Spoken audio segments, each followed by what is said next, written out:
Здравейте! Днес искам да ви разкажа за една картина и за вдъхновението, което ме накара да я нарисувам.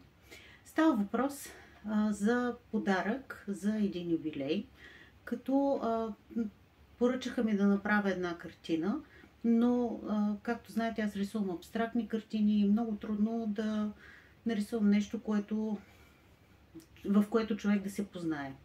Затова реших, че трябва да поразпитам малко повече за юбиляра, какво, как, по какъв начин, за да мога да се вдъхновя и да направя картината, която да бъде за него.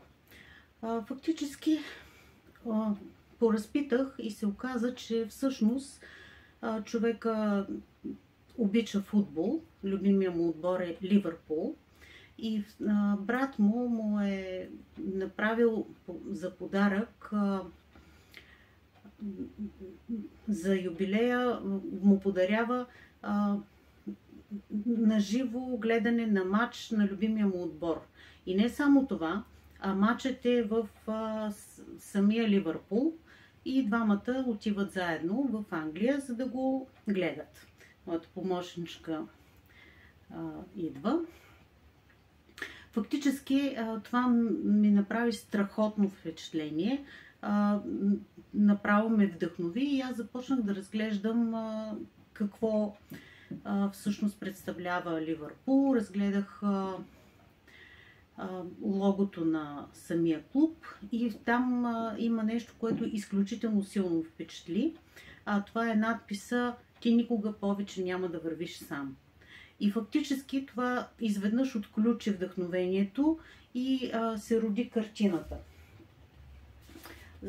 Ето ги двамата братя, как вървят, никога няма да е сам. И нали, просто братската любов строи от всякъде. Използвах цветовете на клуба и фактически в картината остана само да напиша това, което искам. Нали, ти никога повече няма да вървиш сам. Или самия лозунг на клуба. Надявам се това изключително много да хареса на човека, за който е предназначено. Те вече ходиха на този матч, бяха заедно и фактически това е един човек, който има такава силна връзка и любов с брат си, че смятам, че картината е нещо, което само ще допълни това. Сега ще затворя видеото и ще ви покажа после как довършвам картината.